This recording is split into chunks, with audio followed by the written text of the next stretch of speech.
seems that envy is my sin. Oh, what's in the box? What's in the fucking box? What's up, ladies and gentlemen, and welcome to another episode of What's in the Box? I am your host, DeathMetalHero, and with me is longtime, and I do mean longtime friend, Mr. Michael Oden. What's going on, brother? How you been, man? Much, man. I am doing okay. It has been a very long year, but we're getting through it. January is right around the corner. 2026 is going to be exciting times. Hopefully, I'm hoping so, man. I'm looking forward to 2026. 2025 has been a crazy fucking year. But a lot of good shit has happened. Professionally, I've finished Mercenary. Actually, shit, I finished Mercenary Guild like a fucking year ago. The book's finally out. People are finally starting to get it. It's awesome. I've got plans for this year. I've got this year I released my very first sketchbook, Character Chaos, Volume 1. Bunch of stuff that I've been working on over the last 5 years or so. As I was putting this together, I thought I'd have maybe I'd have maybe 25 images. I'd have enough to fill a comic book sized book. Turns out I got a lot more than that. I got enough for a couple more of these. So next year I'll be releasing Volume 2 of this. And other stuff along with that as well. Doing more conventions. Went to Heroes Con this year. Things are just gonna get better from here, man. I'm looking forward to 2026, and I'm looking forward to seeing what all my friends are up to in 2026. Absolutely, and hopefully we're up to some cool things. I mean, you've been every year. You keep kicking out the jams, man. You keep putting out new stuff. I'm trying new things. Yeah, I'm trying. God knows I am. I'm actually looking at. I'm actually looking into potentially doing some small business grants, so that way I can get a nice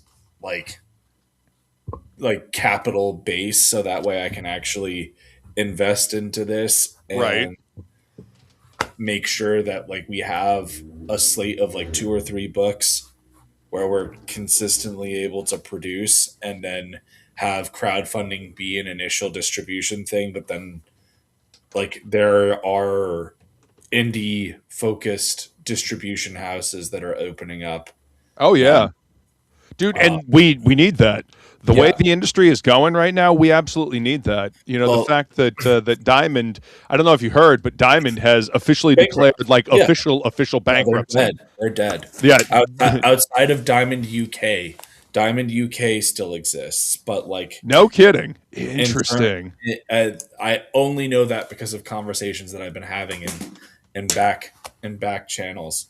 But interesting. Okay. I want to have this be a thing of the crowdfunding's a nice way to, get stuff out to my audience that I've built up over the past few years. Right.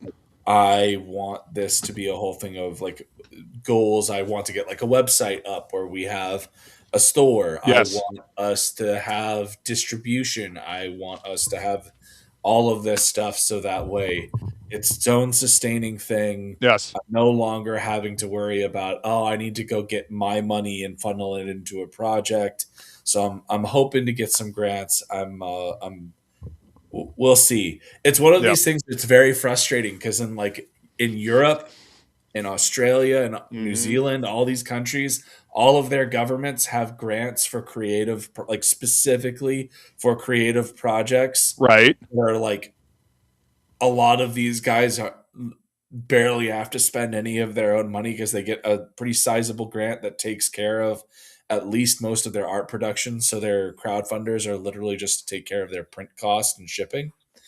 So it's it would be nice if we had that in the States, but I don't think we do. I think the closest thing that we have are small business grants and what have you, which I qualify for as a disabled veteran. So I'm hoping to utilize that to get myself some cash.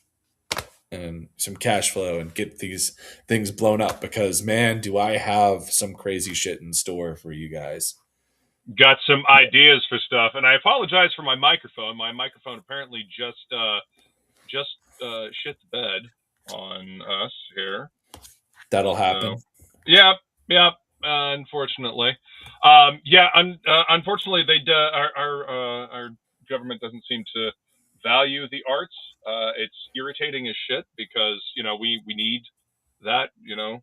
What was it? What was it Churchill said? Like, we need to cut music and shit like that. But if you do that, what are you fighting for? So yeah. But yeah, man, I hope that you can get some business loans so you can do this.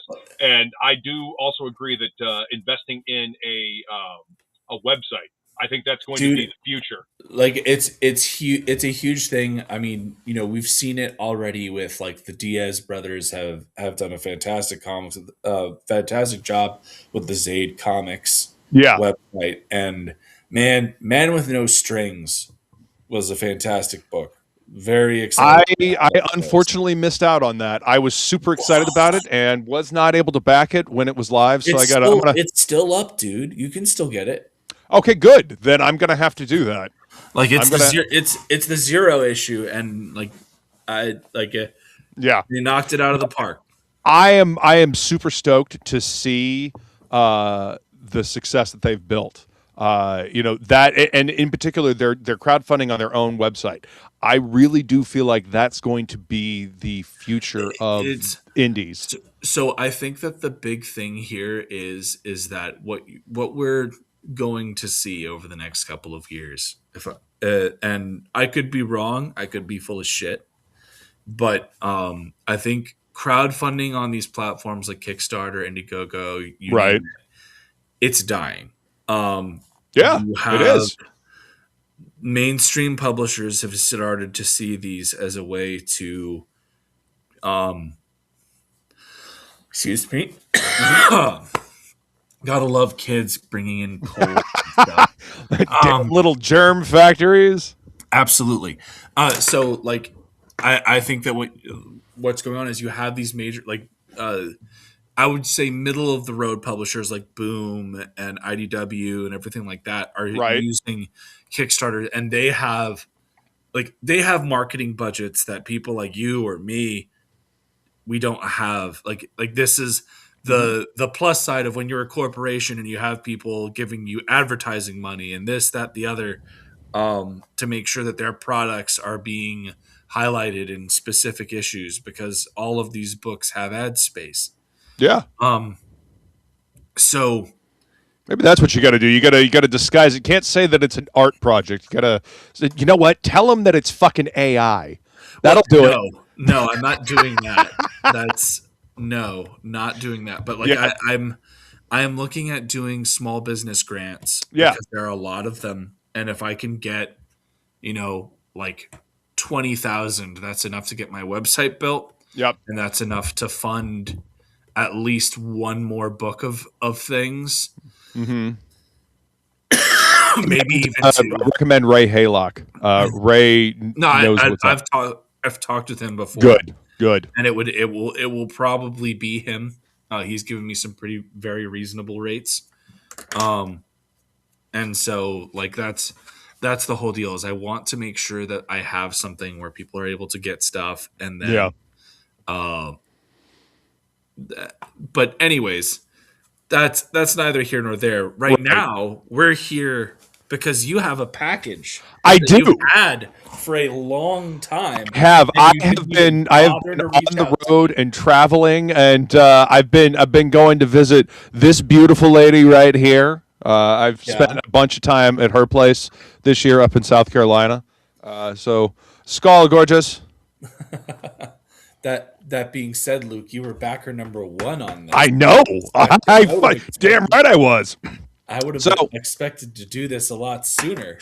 I wanted to actually have time to do it. I've got other stuff that I gotta open as well, that I gotta reach out to people for.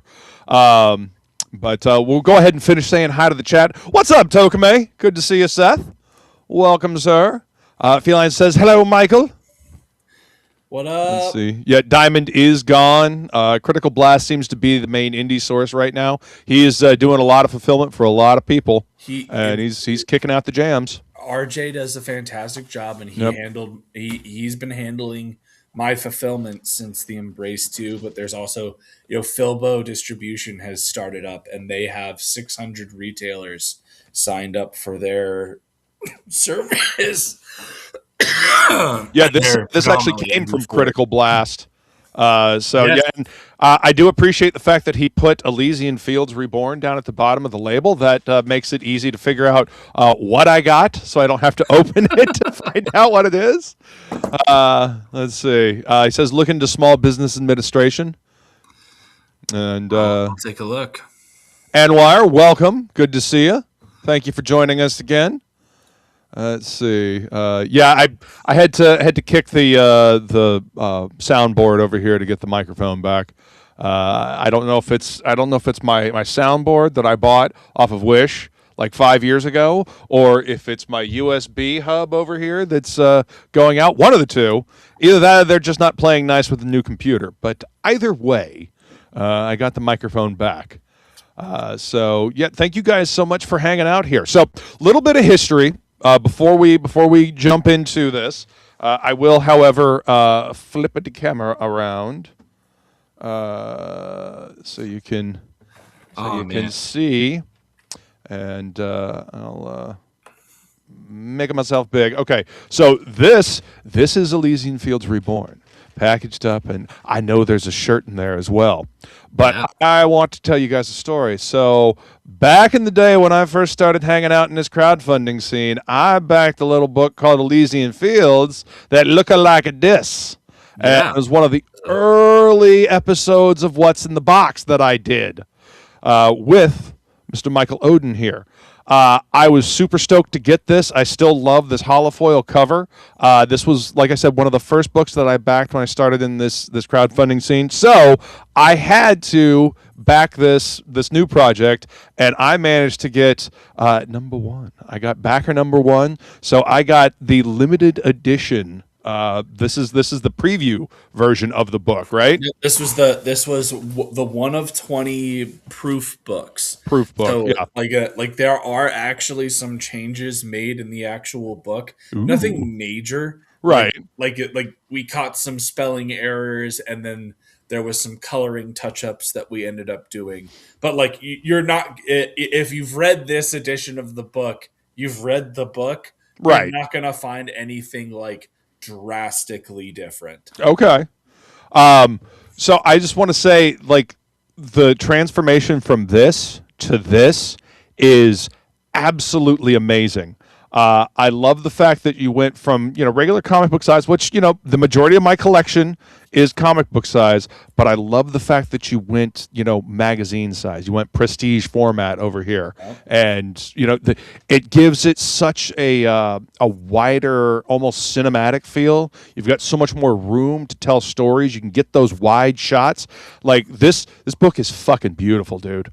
It's drop dead gorgeous, and the art team that I have on there is just absolutely sensational. We've got, Will Reyes's pencil work is astonishing, and then Tiago Gomez puts his inking on there, and Ruvian, and I'm blanking on his flatter's name right now. The perks of being sick for almost a month. I don't envy you that, sir. It sounds awful. If I'm being honest, This is not great. Yeah.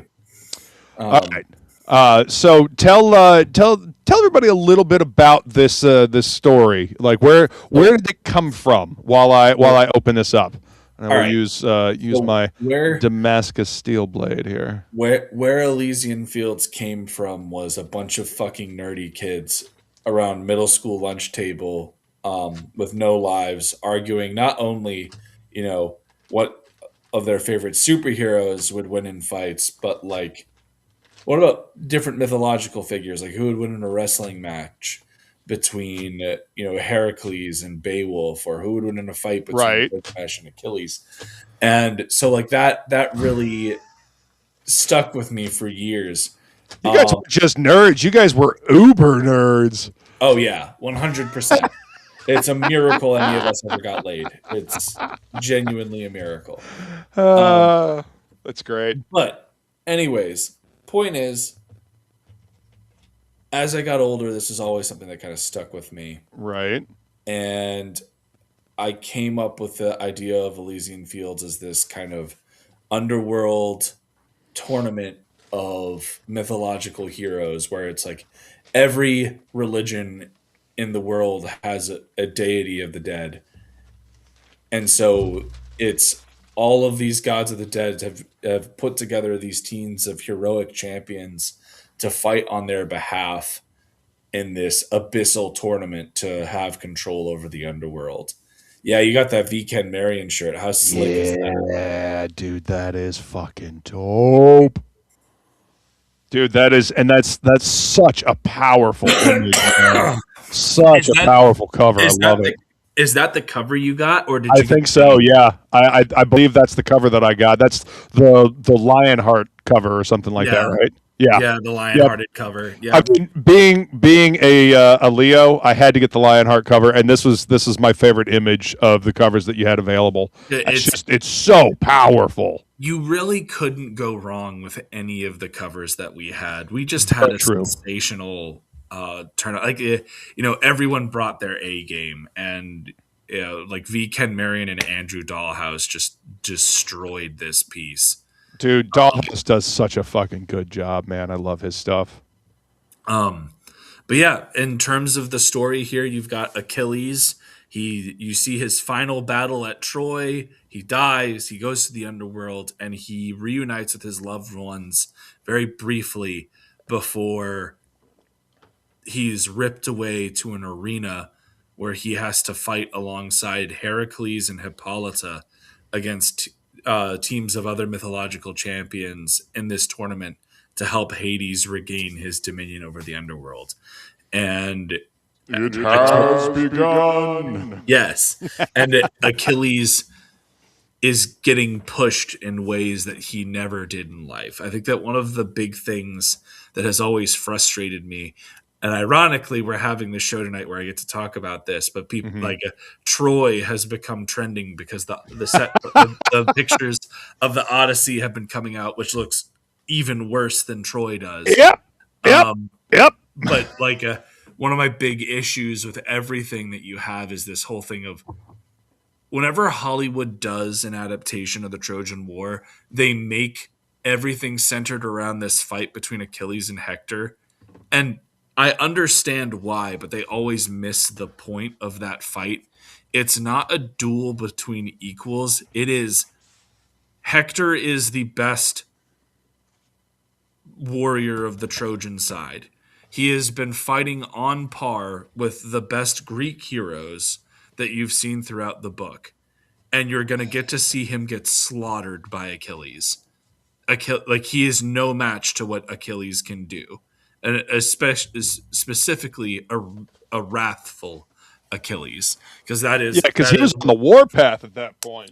Well, so the Iliad is a book about rage. When you open the Iliad, it starts off with sing muse, sing of the rage of Peliades, the son of Peleus, Achilles, whose rage laid low Greek and Trojan alike and left them to be feasted on by carrion and dogs. Like the whole that is a hell of a fucking mental image he paints right there off the bat. Like that's what this story is about. It is about Achilles' rage is a nuclear weapon. In its passive form, when the story begins, Achilles gets into a conflict with Agamemnon because the Greek army has been ravaged by a plague by Apollo, because Agamemnon has a slave girl named Chryseis, whose father is a priest of Apollo, and this priest came to Agamemnon in good faith to try and purchase his daughter back. And Agamemnon denied him because he had the hots for the daughter and didn't want to give her up. Yep, that's what happens when you think with the small head. And so Achilles confronts Agamemnon in front of the whole army after being told that this is what's going on by their soothsayer, Calchas. And he says, you need to give the girl back. And Agamemnon eventually relents and goes, fine, but if I'm going to lose my prize, I'm going to take yours. And so he ends up taking Briseis, who was Achilles' war prize given to him by his men. Mm-hmm. And when they take her, Achilles goes and he laments out to the sea and calls for his mother, who is an immortal sea nymph named Thetis. And she comes to him and he is like, Mom, I know that Zeus effectively owes you. You saved him from a coup by Hera. You have his favor. I implore you. Make the Greeks regret this. Make them lose every battle until they come crawling back begging for mercy, begging for me to come back in my armor, because they've stolen glory from me. And as you know, I'm to die young, and glory is my only legacy. And so she agrees. She goes and she does this. And as a result, thousands of Greeks die because of Achilles' rage in its passive form. But this is passive rage. This is him being passive aggressive. This isn't even full aggressive. This isn't even my final form. The climax of the book that pushes us into the falling action is the Trojans are storming the Greek ships, and Patroclus, who is Achilles' friend or beloved or whatever, right? Like in this book, we go with they have a romantic relationship. This has been a matter of debate and discussion since antiquity, right? Just like Enkidu and and Gilgamesh, absolutely. And Gilgamesh, yep. But so Patroclus pleads with Achilles, like, look, man, if you're not going to go out there, let me wear your armor. This way, you can get the credit for saving the Greeks while still defying Agamemnon. You get to have your cake and eat it too. Right. And Achilles likes this, and he says, "Okay, that's fine. Put on my armor.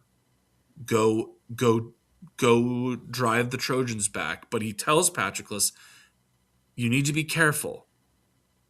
Only drive the Trojans back from the beach. Don't go up to the gates of Troy. The gates of Troy are protected by Apollo, and if you go there, he will undo your disguise and you will die." And Patroclus gets swept up in the heat of the moment after killing a demigod named Sarpedon, who is a son of Zeus. And Patroclus goes to storm the walls of Troy.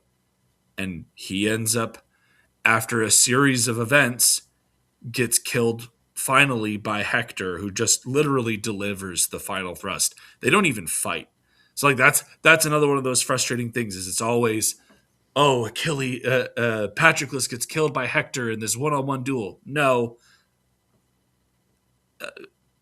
Patroclus gets knocked off the wall by Apollo, and he's like got the wind knocked out of him. He gets shot by an arrow from the wall, and then Hector just delivers the mercy kill blow. Right. And this actually leads to what is Hector's mortal sin of the book, which is Hector has been a person that has been shown to be a skilled warrior, but also very aware spiritually. And he ends up stripping Patroclus of Achilles' old armor and puts it on for himself. Now, this would normally be fine if this was a thing of, you guys fought, he beat, if he fought Patroclus and he beat Patroclus, right, well, that's his armor now. But he didn't. He just kind of came in at the last second and did yeah. and did that, and then stripped Patroclus's body and left it there, and then wears Achilles' armor as his own. It's a prize he did not earn, and this is a like Greeks play with these themes very very frequently. So this is Hector's downfall of hubris, where he takes this thing that he didn't really earn, and it's going to be the thing that kills him. Right. Because when Achilles finally does come back, he's already pissed off that Patroclus is dead. Yeah. And his mom went to Hephaestus, the smith god, and got him a new set of armor. And so he comes back and he sees Hector across the field of battle wearing his old armor.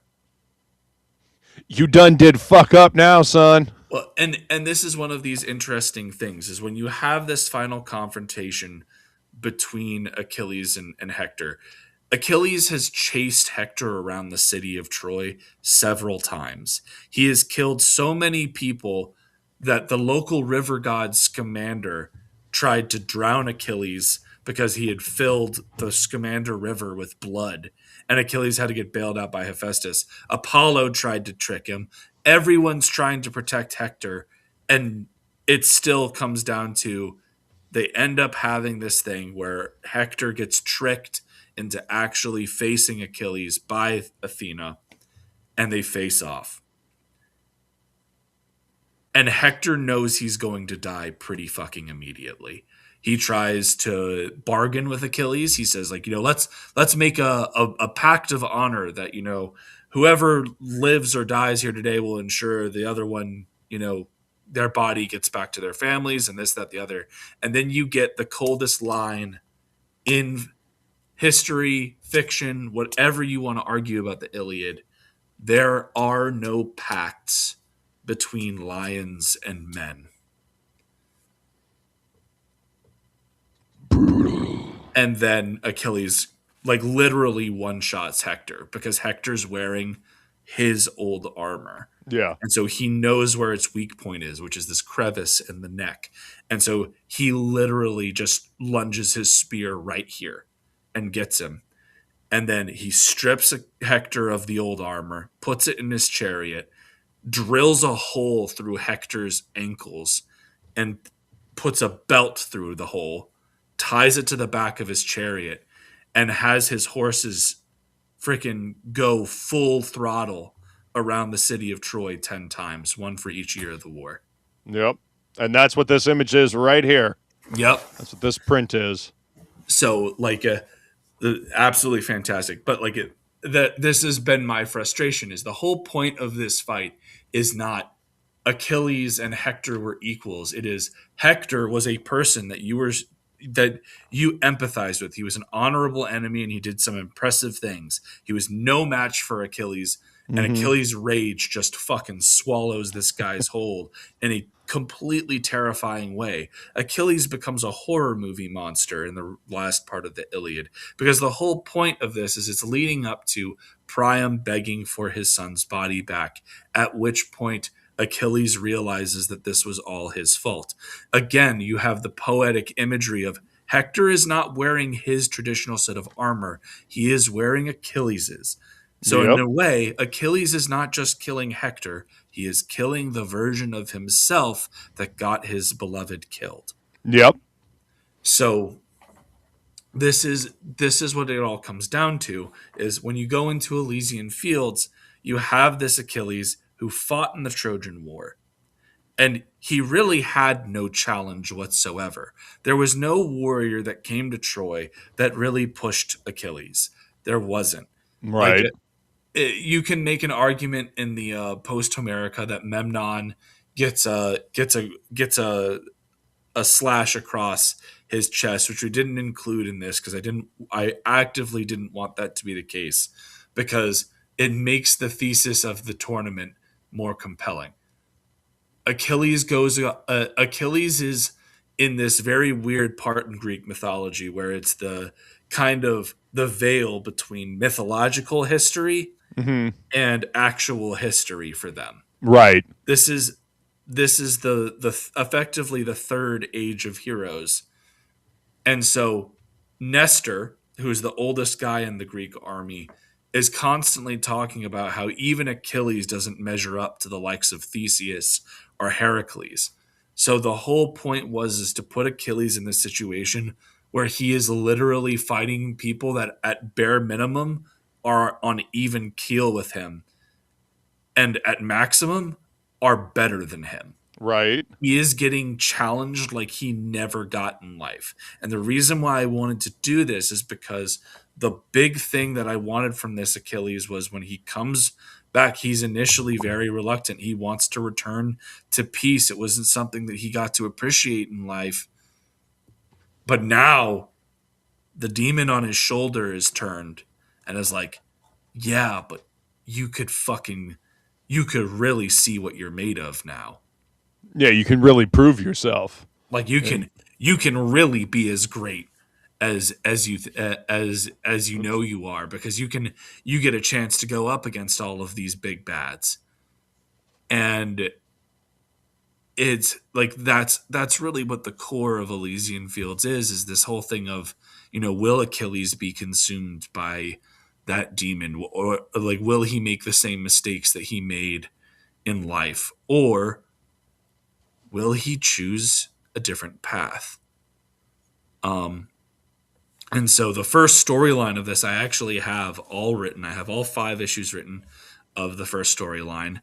I have 35 issues completely mapped out. The story is figured out. I know how it's going to end now, which is not something that I could say a couple years ago when I first did the first book. Right. And I've had some people do some sample reading, some beta reading of the scripts for issues 2, 3, 4, and 5. And the reactions that I have gotten have been very impressive. I think it's issue 4 in particular. I had some people hit me up, be like, Omen? "You're a masochist. Why would you do this? Like, What's up, this Doc? is gut wrenching." Well, I mean, they don't use the term Greek tragedies for fucking nothing, man. Oh, dude, it's been such a blast getting to do this, because like I came up with a really cool angle for one of my favorite, to incorporate probably my favorite Achilles story, which isn't even the Iliad. It's this, like, because there's always this argument of, oh, who's the true hero of the Iliad, because Achilles is kind of a piece of shit. It's like Achilles is the hero of the Iliad in that the Iliad is literally about him. The Iliad is about his rage. It tells you that from the start. Is he a good guy? Absolutely fucking not. But that's not the point of the Iliad. The point of the Iliad is to serve as a parable on how destructive rage can be. Yep. And Achilles serves that narrative. He does that. And as a result of the character journey he has, he recognizes that, and he is able to make peace with his enemy and finally grieve his beloved Patroclus in a productive way. Right. That is the whole point of the Iliad, to argue, oh, well, I think Hector's the real hero. No, he's not. None of these people are the real hero. You can like them better. You can say they're better people. Absolutely. The hero of the Iliad is Achilles. It is his story. The thesis of the poem lays on his fucking shoulders. Yeah. It's stupid. It is absolutely insane that this is even a discussion in the classical community. Well, I don't know that people understand it quite as well as you do. There are and that's probably why. No, there are people that understand it even better than I do. I just like at the end of the day, I don't have a PhD in this. I haven't read it in the original Greek, but there are people that have and what have you. And I'm sure that they would argue with me. Well, when you look at it, it's like, no, because the problem that you're having is that you're doing what every single freaking person does, is you try to look at this from a modern perspective, and you remove it from the context of the time which it was written. Context matters. this is not written in a vacuum. Stop looking at this with a modern sense of morality. The Greeks weren't looking at Achilles in this poem to be like, we want him to be our bastion of goodness. No, Right. they are looking at him as an example of homeboy did bad things because he was angry. Yep. Yes, he asserted himself in legend, but what did it actually gain him? He lost everything. He lost everything. And that's the point of the story. Correct. Anwire says that book looks masterfully done. Dude, I appreciate it. Love the storytelling right here on this page. And again, this showcases the benefit of having the wider pages, because with this 2-page spread, you've got so much space here in the center, but you got plenty of space to tell these stories right here. Like, this is such good storytelling. I love this bit right here. I appreciate it. So good. It's so good. And you guys aren't ready. Like, we have some crazy stuff that happens in the second book. So I'll tell you this. The second book is literally like it's Achilles versus Gilgamesh. There's like 90% of the book. That's awesome. It is their fight. Yeah, seeing the differences between the original book and this, I mean, it is night and day, man. It is amazing. It's a completely different thing, and it really is. Fictional. So with the second issue, it's Gilgamesh versus Achilles, and one of the things that I wanted to do with this is, there's a show / manga that you may have heard of called Naruto. Yes, and later on in the show, they establish as part of the lore that when two equals fight, it's like a conversation.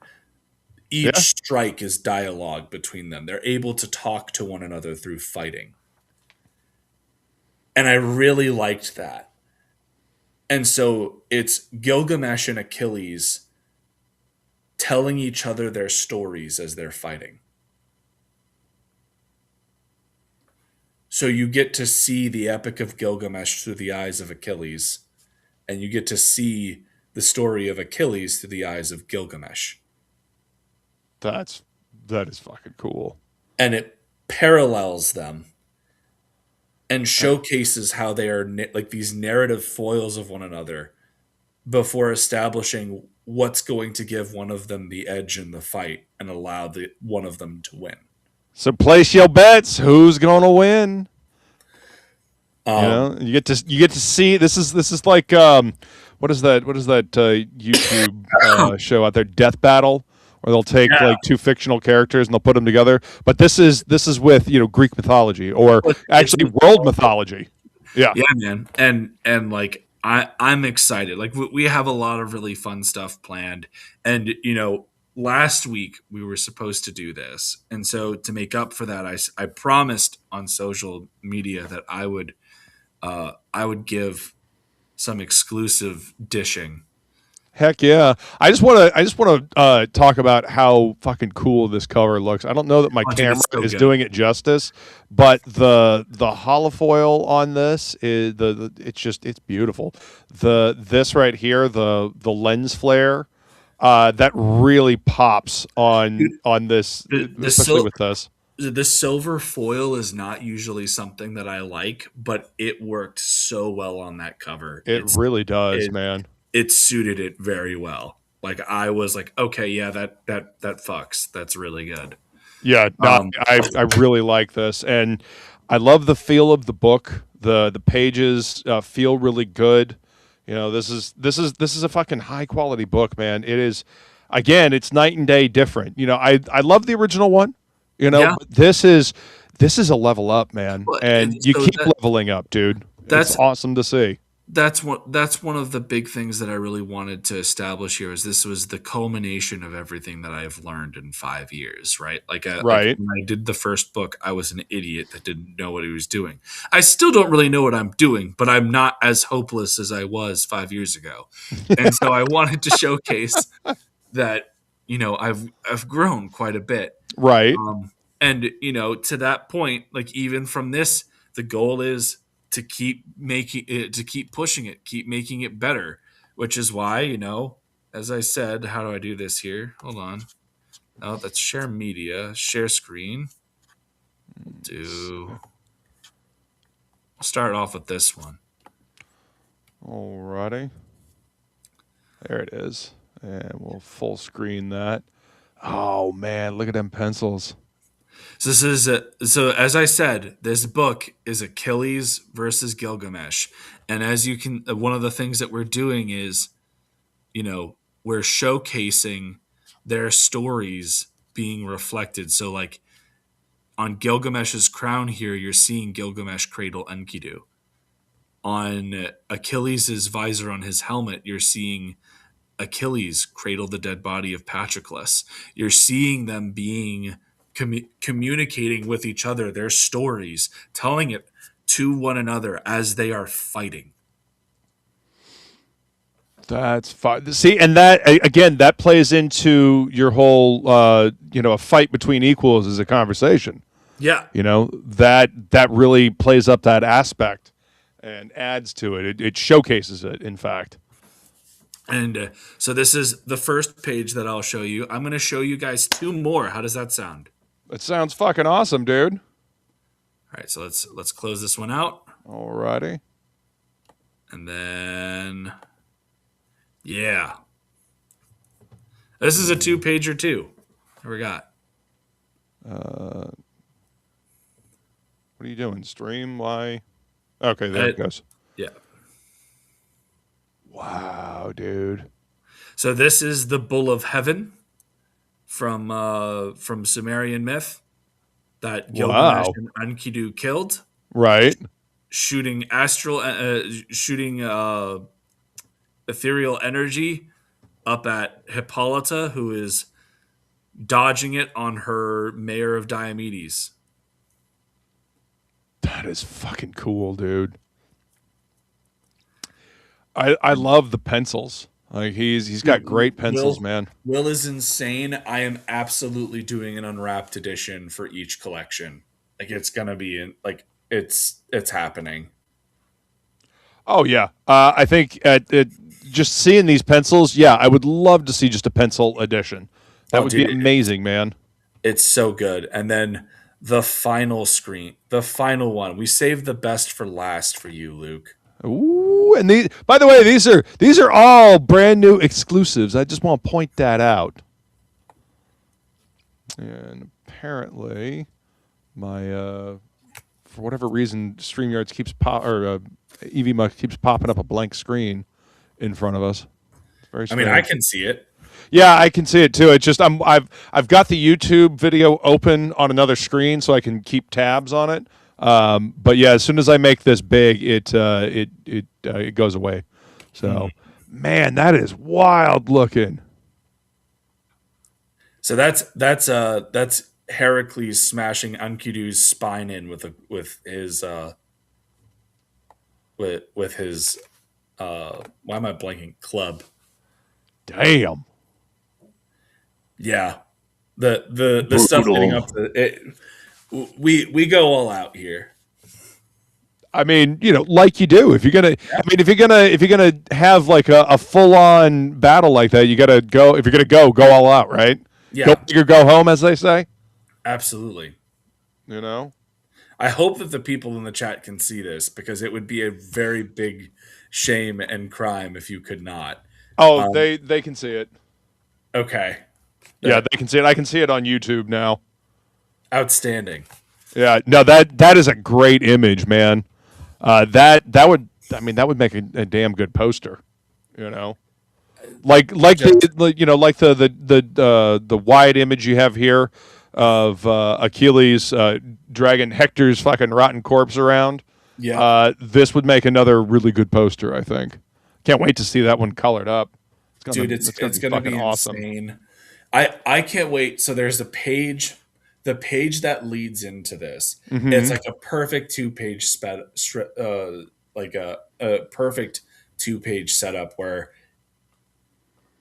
the right page has a bunch of panels that kind of lead up to this moment, and it's like Heracles, like Enkidu kind of turns his back on Heracles, and Heracles is not impressed. And so what he says to Enkidu when he slams his back, smashes his spine apart with his club, is one of the hardest lines I have ever written. It's really fucking good. Awesome. Heck yeah, dude. I can't wait. That's going to be fucking awesome, dude. Screaming Raven says, don't know what you're doing. Well, the cinematics of the book say otherwise. They're absolutely astounding. Hey, I mean, I mean, in like relative terms, I'm sure that there are people that know what they're doing better than I do. I've always been one of these people that like when you go, oh, I'm the best at this, that, the other, you know, your goose is truly cooked, because at the end of the day, we can always do better. We can always learn more. We can always be better. There's always room for improvement. Yeah. There should be there should never be a point where you don't want to chase the horizon.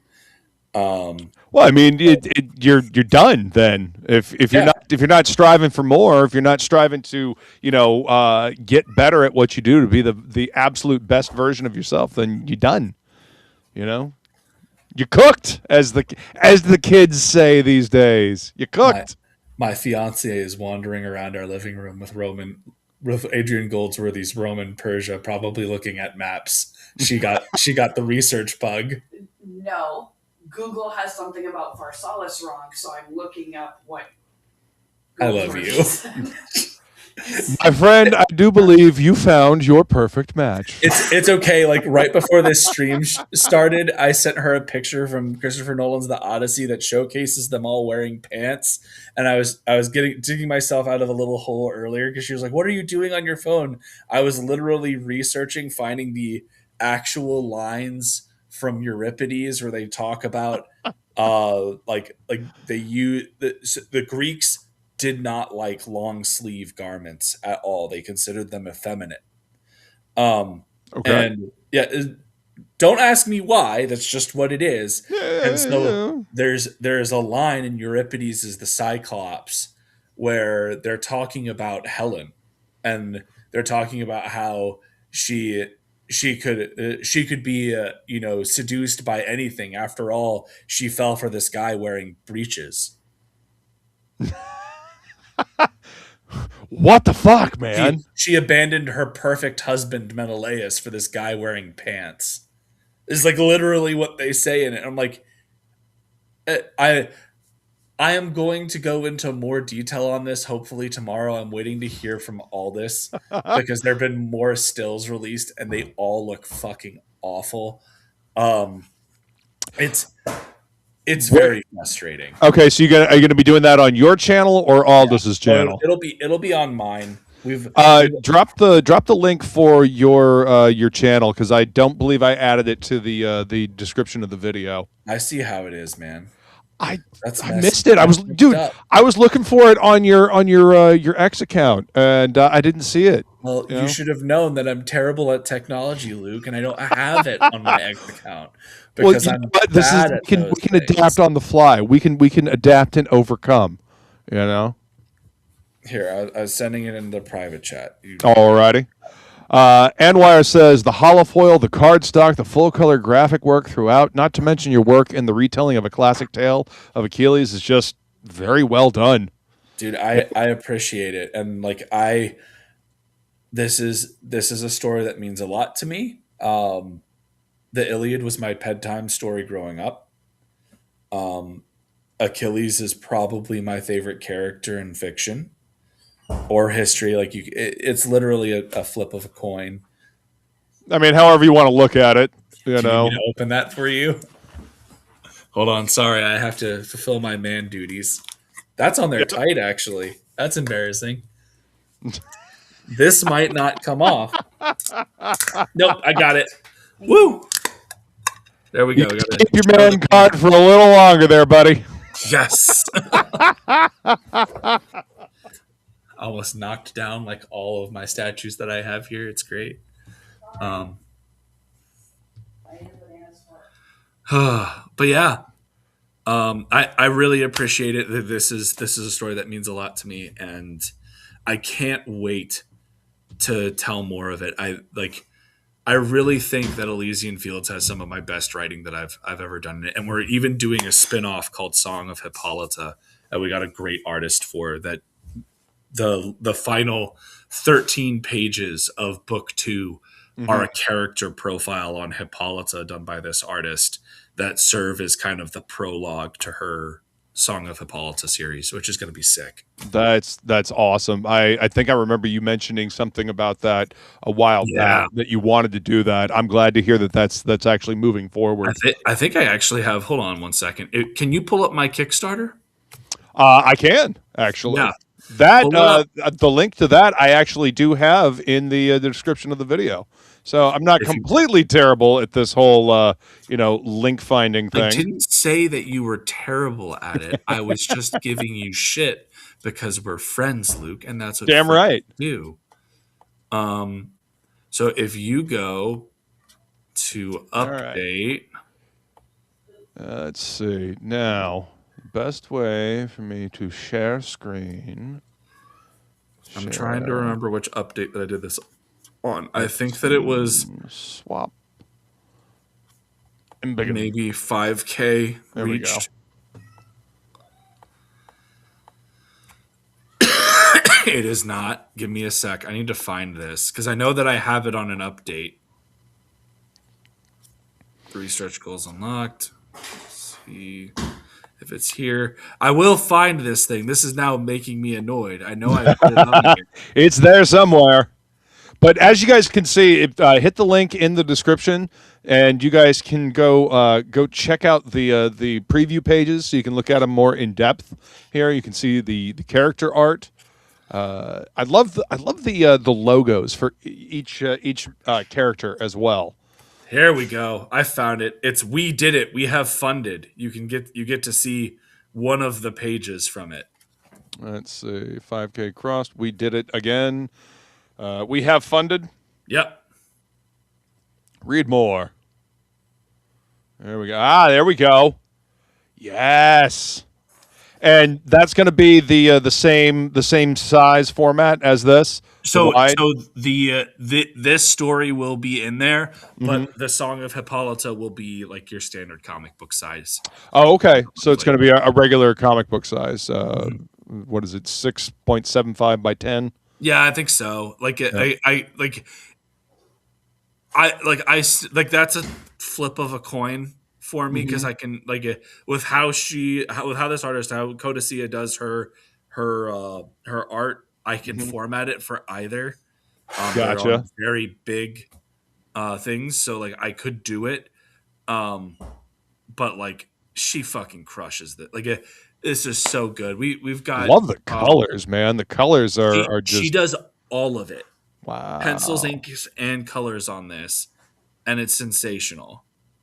This is great, man. I mean, just look at this color work. It's beautiful. Yeah. We've got this 2-page spread of her leading a cavalry charge of Amazons that's just sick. Let me see if that's going to be epic. Give me a sec. Okay, that is going to be epic. If you guys want to check this stuff out, Feline has dropped the link there for you, so you can click on that. So the campaign has ended, but are you going to make the book available anywhere else now that the campaign has been fulfilled? So if you reach out to me, I will get it to you. I do apologize to guy Aaron hit me up a while back, and we sent him his books, and they got lost by UPS. No. So I need to send him new ones. I'm also going to throw in a bunch of stuff as as a form of apology, because like that was very not ideal. Yeah, I mean, you can only do so much. I always get paranoid whenever I send out either books or original artwork in either the mail or UPS. I've got like a padded envelope, and I've got layers and layers of cardboard sandwiched around the artwork, just because I'm paranoid that something's going to get bent. So yeah. Give me a sec. I'm going to show you a couple of things from here. You're getting more than what I was bargaining for. This is what happens whenever I come onto your show, Luke. I fucking love it. I love seeing what you're working on, man. All right, so I'm going to stop sharing this. We add this. Wow. So that's the cover for Song of Hippolyta. Yo, I'm just gonna full screen this so you guys can see it without our pictures in front of it. That is dope. This is the first page from the character profile. This is Hades and Charon at the River Styx. Yeah. Fishing. You get to see Hades in the book here, the first book as well. You get to see both of them actually. Yeah, I think Hades shows up like very briefly in the first book. But, yeah, like, he and Charon are talking on the River Styx, and so very much doing a similar thing here. Hippolyta's story is fucking gut wrenching. I laugh. My editor Drew Williams read the character when he was going through issue 2. He reads the character profile. He goes, "What's going on with the character profile?" I was like, "What is this character profile?" I was like, "Well, I reached the end of the story. I didn't want to pad anything else in there. I thought it was good, but we were short, 12 pages. right? So I went and I had this idea to do a character profile on Hippolyta because everyone knows who Heracles is. Right. Everyone knows who Achilles is. Right. Hippolyta is like, if people know who she is, it's, oh, that's the mother of Wonder Woman. They don't know that she's an actual mythological Amazon. Yeah. So I was like, you know what? It'd be a really cool thing to introduce her to readers. And it also allows me to, because one of the fun things about Hippolyta and writing her is that because she is never a lead, there are so many different interpretations of her story Right. that I can literally like cherry pick elements that I like from all of them to make the best version of her for the story. Right. And so that's what this character profile is. It showcases her story and how she ends up where she ends up. And it's this very sad story of her choosing love over a life of queenhood, of choosing a love and motherhood over being the queen of the Amazons. Right. And then when she gets to the afterlife, she's completely dejected by them. And so she like throws herself into the river Styx to be a lost soul rather than stay in the Elysian fields because she's been disowned by her sisters. Damn. Yeah. And so that's how Hades gets her to fight in the tournament. And so the Song of Hippolyta book is actually going to be her first time being in the tournament of Abyssal Champions and trying to win it by herself and having to confront a lot of things from her life that didn't pan out the way she thought that they were. So dude, like it's very exciting. I made the Mortal Kombat reference. Wow, look at that. I love her colors, man. Seriously. So this is like you being introduced to her. This is her sitting on her Amazonian throne. Fucking badass, man. Drinking a skull cup. That's the problem with the world today. Not enough people drink mead out of the skulls of their enemies. Yes, absolutely. Yep. And then there's this one. Epic. That's the leading the charge of the Amazons. Yeah. Man. This is going to be an excellent book, and this is just going to be a one shot, right? So this is from the character profile that'll be at the end of book 2. Going to be at the end of book 2. Wow. Okay. And I'm considering releasing it as its own ash can later on, right? Its own little preview book when we're getting ready to do Song of Hippolyta. But Song of Hippolyta will be a mini series. It'll be like 3 to 5 issues. That's awesome. Okay, excellent. I love this, man. This is. I mean, it's epic in scale, and the artwork and the colors. It all just kind of sings together. It's beautiful, man. It's going to be a good book. Yeah, no, I'm very excited. I have a lot that I would like to do in the next year. Right. And hopefully things go the way I want them to. I think the big thing is I really want to push towards getting some of these grants, because if I can do that and I can be like, all right, I have 20 grand that I can mess with and literally just divert to production and development of a website, like half of the pencils for book 2 are done. So if I'm able to pay for that and the Song of Hippolyta book, and hopefully this other anthology that I can't talk too much about yet, at least get some sample pages so we can have a crowdfunding campaign, because that one I do think will do well. Yeah. Then we'll be in a very good shape. We'll be in very good shape going into 2027. And if I'm able to have all of that stuff going at once, I'll have a website where you can get the Embrace, you get the first issue of Elysian Fields, you'll get all of that stuff, different variants and what have you. We'll be able to do all of it, and people can just get stuff from there. I want to be able to do, like, I have designs for t-shirts, hats, everything. I want all of it there so that people can just constantly get that stuff. Yeah. And I'm getting back into doing the YouTube thing again. I actually, last week, I did my first live stream indie comic AAR. And AAR is an after action review. And so we had Phil Diaz on for Man with No Strings. Nice. That was the first one of those. So like I'm really trying to make sure that we get back into doing this. And I'm telling you, man, Elysian Fields is going to blow people away. Song of Hippolyta is going to blow people away. I'm also finishing the script of The Embrace 3. That's going to blow people away.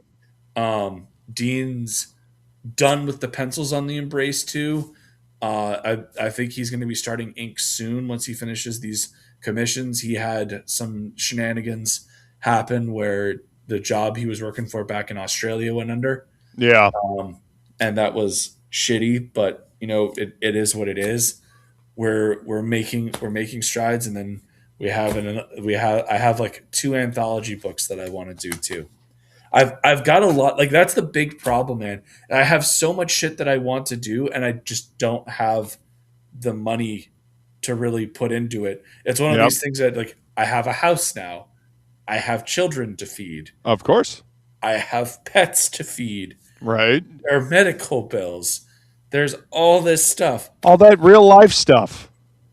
And I just don't have, like, back when I was living with my folks, I could be like, yeah, sure, I can diverge like $1,000 from a paycheck here or there to really put into this. Right. I can't really do that anymore. Right. You've got responsibility. Yep. I mean, that's the thing that happens when you embrace real life. But the fact that you continue to do what you can, it proves that you actually care about doing this, that this matters to you. The stories matter to you. Putting a quality product out matters to you. I mean, this book is beautiful. The prints are beautiful. By the way, I love the bookmark here. This is fucking hilarious. Dude, so I am a model of mental health. So like, this artist was actually one that I had initially considered for Song of Hippolyta. Yeah. Before my fiance showed me Codicea, and I had both of them do, I had both of them do a sample page, and like Angel Incarnates was good. Codicea is just blew me away, and I was like, God damn. Okay. Well, yeah. I mean, the it's a whole vibe. Yeah. You know, and it feels right for the story that you're trying to tell with Hyppolita. Yeah. And Angel Incarnate did a very good job. The big thing with her, she actually has her own comic that she does called Hound of Achilles, and it's very good. Her art is fantastic. But she's already yeah, like the big thing that drew me to this was she had done her version of Achilles doing this, and it's actually a Batman homage because there's an issue of Justice League with like Batman fighting some people, and he starts running towards the page like, I am a model of mental health. And so she did it with Achilles, and I was like, all right, I have to do that with my version of Achilles. Would you do that? And like, she's delightful to work with. Absolutely would work with her again. She's very good. Heck yeah. Your mic went out. Yeah, my mic went ahead and shit the bed again. So it turns out it is the microphone. So let's see if I can finagle it. But Anwire says, I may or not work for a federal company that handles the sending of things from one place to another. When sending documents or books, ask about media mail for cheaper. I do. We use Critical Blast to handle our fulfillment. And then when I have to ship something personally, I use pirateship.com. They give me really good rates. Yes. But yeah, like as a standard rule and best practice, use media mail. Yeah, I'm a big fan of pirateship.com. They're very good. Fantastic. That's how I ship all of my original artwork is with Pirate Ship. They do a fantastic job. Let's see. No, Buzz Aceveto's here. Hey, what's up, Edwin? Good to see you, man. Thank you for being here. And we've got Mr. Michael Rushbrook as well. What's up, brother? Good to see you, man. He says, I'm driving now, but I'm here listening, saying hi back to all of you. Yeah, please be safe, man. Drive safely. Yeah, go back and watch this episode because it's been really awesome hearing about the journey of this book and, Michael's journey and Nine Realms Publishing. You've got all kinds of stuff cooking up, man. This is exciting. You also get a solid 45-minute TED talk on the meaning of the Iliad and how Hollywood can't get it fucking right because they suck. Well, yeah, I mean that's how it goes, man. We need to be educated, and you've got the knowledge, so you might as well share it. I think I got my microphone fixed. Do I sound better now? You sound much better. Okay.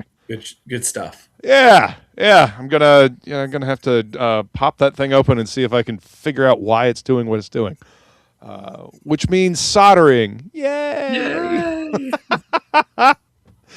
But yeah, this book looks incredible. I mean, I was super stoked when I got the preview edition, just night and day difference. But I love this cover, man. I really love the silver foil. V10 crushed it. And Andrew Dahlhaus did an amazing job on the color work. Like it's where it's at. And that shirt is so freaking sick. I am so fucking excited to wear this shirt. Like I will be wearing this at least one day at Heroes Con this coming year in 2026. And people would be like, "Where do we get that?" And I'm like, you know what? I'll tell them to look out for Nine Realms Publishing. Just tell them to hit me up on Instagram. And if you guys want the digital, I'm more than happy to sell that out for like $5. Just PayPal me and I'll email it. See, there you go. Digital immediately. There you go. So yeah, just to show off again, because I'm really proud of the fact that I got backer number 1. So 1 of 20. This is the preview edition, and then this is the actual edition that I got in the mail today. That was me flexing, being like, "Yo, fuckers, I'll give you a free book." And again, I've got a history with our boy, Mr. Michael Oden here. One of the very first books I backed when I started hanging out in this whole crowdfunding scene, and I still love this book. I've got 2 copies of this book, in fact. Still got the poster back here as well.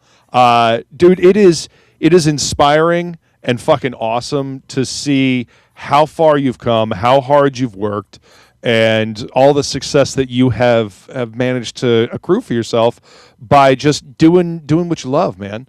Telling the stories the way you want to tell them, acknowledging when you need to fix things, and then actually fixing them. Making better books that's what we should all strive to do as independent, creators. And I'm here for it, man. I'm super fucking stoked to see you do more.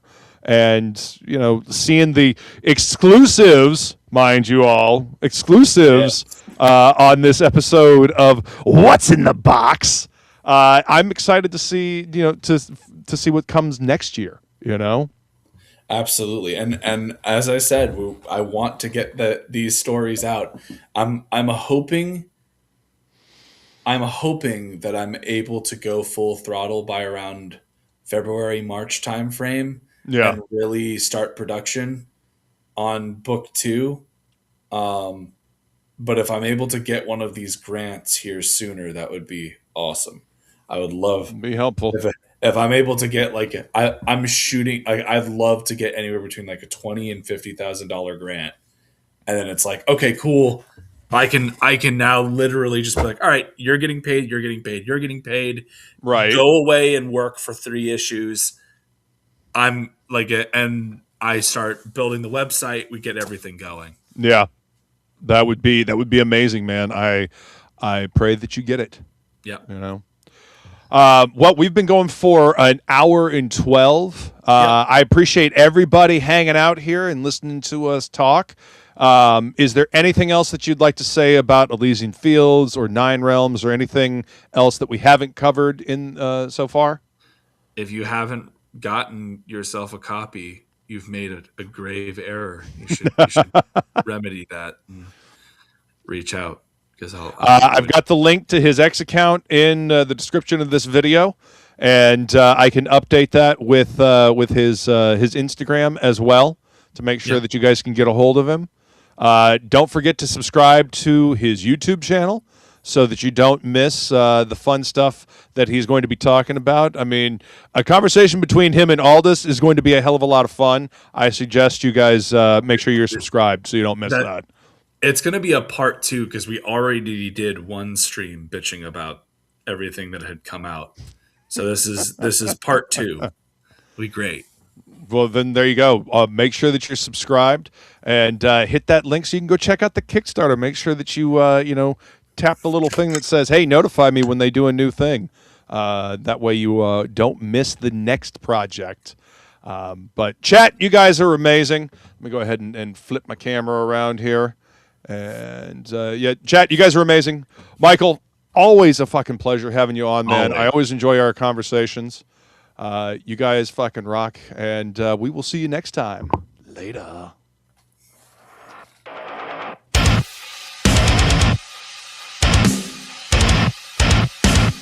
It seems that envy is my sin. What's in the box? What's in the box?